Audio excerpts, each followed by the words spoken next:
देखिए green TV YouTube पर भी, बस सब्सक्राइब करें और बेल आइकन दबाएं। नमस्कार दोस्तों, स्वागत है आप सभी का किसान बुलेटिन में और मैं हूं आपके साथ पारुल यादव। आज के किसान बुलेटिन की बड़ी हेडलाइंस पर एक नजर डालेंगे, लेकिन उससे पहले एक नजर डालते हैं हमारी आज की खास ग्रीन टिप पर।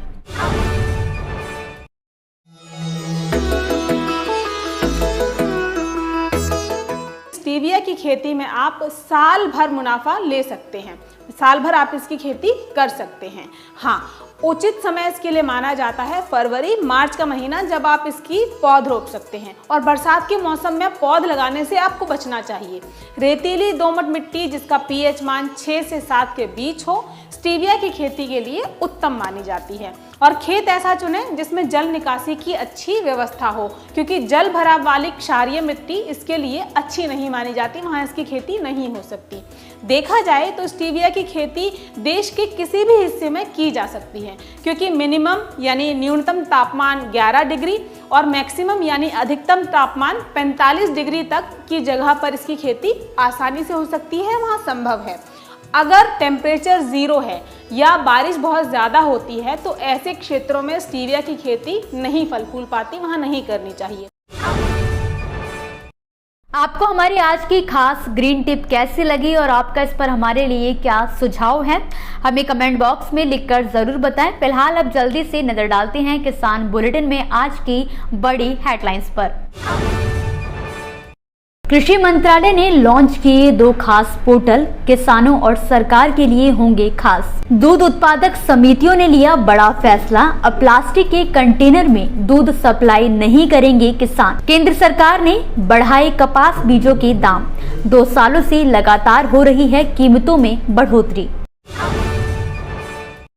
बीते सोमवार को केंद्रीय कृषि एवं किसान कल्याण मंत्री नरेंद्र सिंह तोमर ने दिल्ली में आयोजित किए गए एक कार्यक्रम में अपने मंत्रालय से संबंधित कामों को और आसान और सुविधाजनक बनाने के उद्देश्य से 2 खास तरह के पोर्टल्स को लॉन्च किया है। इनमें पहले पोर्टल को नाम दिया गया है CROP, crop comprehensive registration of pesticides, यानी कि कीटनाशकों का व्यापक पंजीकरण, जो फसल सुरक्षा सामग्री के पंजीकरण संबंधित प्रक्रिया को गति व पारदर्शिता प्रदान करता है।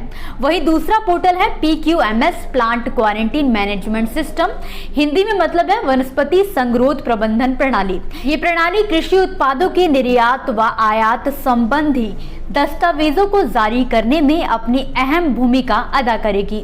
मौके पर मौजूद कृषि मंत्री ने इन पोर्टल्स के बारे में अधिक जानकारी देते हुए बताया कि इनके जरिए निर्यातक बहुत ही आसानी से आवेदन से लेकर स्वच्छता प्रमाण पत्र जारी करने तक की पूरी प्रक्रिया को बिना किसी की मदद के पूरा कर सकेंगे। इतना ही नहीं, इस पोर्टल से फल, सब्जियां, अनाज आदि के उत्पादकों व संबंधित उद्योगों को अपने उत्पाद निर्यात करने में अंतर्राष्ट्रीय स्तर की सुविधा प्राप्त होगी। साथ ही इंपोर्ट की गई पौध सामग्री का पारदर्शिता से प्रमाण पत्र जारी किया जा सकता है। इसी तरह पोर्टल CROP में पुराने क्रॉप परिचालन की समस्याओं को देखते हुए संशोधन किए गए हैं। कृषि मंत्री तोमर ने इस बारे में अधिक जानकारी देते हुए बताया कि नए क्रॉप ऑपरेशन द्वारा फसल सुरक्षा सामग्री के रजिस्ट्रेशन के लिए प्रमाण पत्र जारी करना आसान होगा। इतना ही नहीं, इस नई प्रणाली के जरिए आवेदकों को ई-भुगतान करना, दस्तावेज उपलब्ध कराना व नवीनीकरण करने में आसानी हो सकेगी। खास बात यह है कि विभिन्न स्तरों पर किए जाने वाले इन कामों की सूचना आवेदकों को समय समय पर खुद मिलती रहेगी। उत्तर प्रदेश के वाराणसी जिले में दुग्ध उत्पादक समितियों ने हाल ही में एक बड़ा फैसला करते हुए ये ऐलान किया है कि अब से किसान सभी डेयरी पर दूध की सप्लाई के लिए प्लास्टिक के बर्तनों का इस्तेमाल नहीं करेंगे। किसानों को प्लास्टिक की जगह अन्य धातु के बर्तन को इस्तेमाल करने की सलाह दी गई है। दुग्ध उत्पादक समितियों का इस बारे में कहना है कि प्लास्टिक के कैन में दूध की गुणवत्ता ठीक नहीं रहती है और ये स्वास्थ्य के लिए भी हानिकारक हो सकता है। जानकारी के लिए आपको बता दें कि वाराणसी समेत आसपास के कई जिलों से 5000 किसान प्रतिदिन करीब 40,000 लीटर दूध इकट्ठा करते हैं।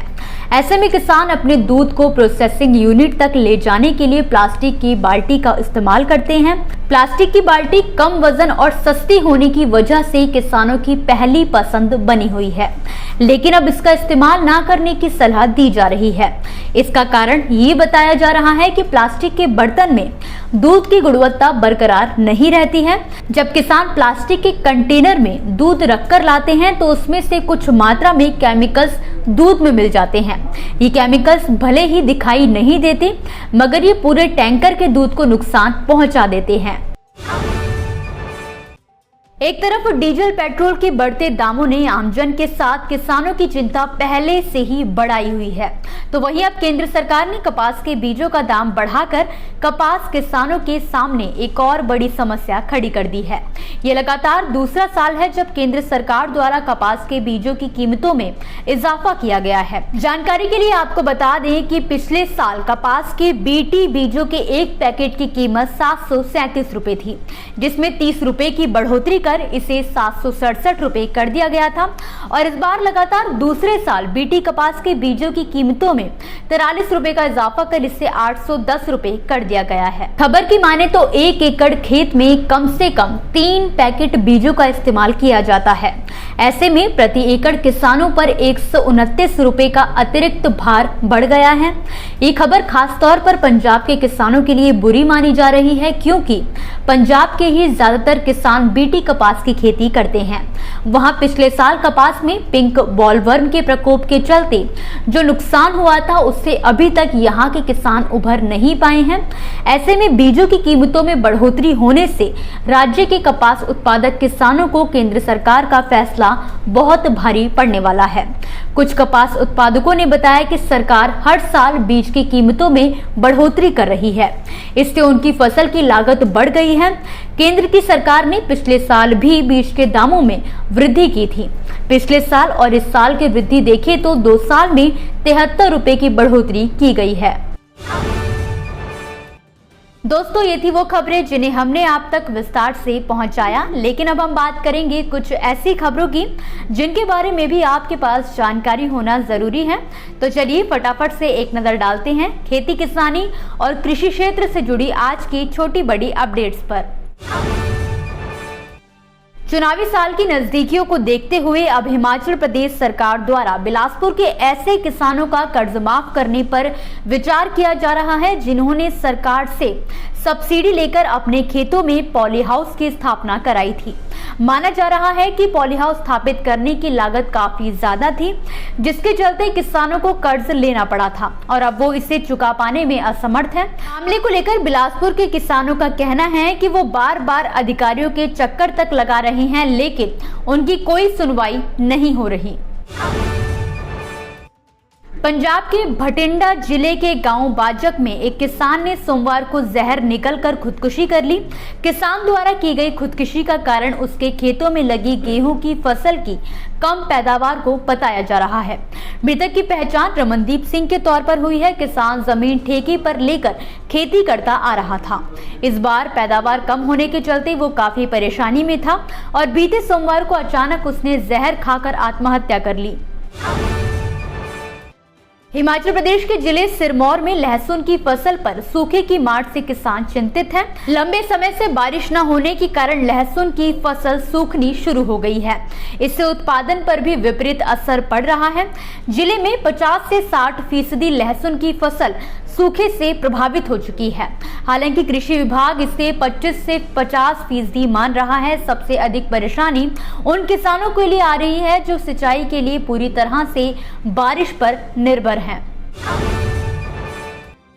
रबी सीजन 2022 से 23 में गेहूं की खरीद प्रक्रिया शुरू हो गई है। इस बीच पंजाब के किसान एमएसपी पर गेहूं बेचने में सबसे आगे बताए जा रहे हैं। जानकारी के लिए बता दें कि पंजाब के सबसे ज्यादा 2,56,070 किसान अभी तक एमएसपी पर गेहूं की बिक्री कर चुके हैं। भारत ने इस साल गेहूं और चावल ही नहीं बल्कि चीनी एक्सपोर्ट में भी शानदार रिकॉर्ड बनाया है। जानकारी के मुताबिक एक साल में ही चीनी के एक्सपोर्ट में करीब 65% की बढ़ोतरी हुई है। अपने देश की अगर बात करें तो भारत में चीनी की घरेलू खपत मात्र 260 लाख टन है, जबकि उत्पादन 330 लाख टन के करीब पहुंच चुका है। ऐसे में चीनी के एक्सपोर्ट पर सरकार लगातार जोर दे रही है। इसी के साथ दोस्तों आज के किसान बुलेटिन की बड़ी खबरों में फिलहाल के लिए बस इतना ही। आप मुझे दीजिए इजाजत और देखते रहिए ग्रीन टीवी। नमस्कार। देखिए ग्रीन टीवी यूट्यूब पर भी, बस सब्सक्राइब करें और बेल आइकन दबाएं।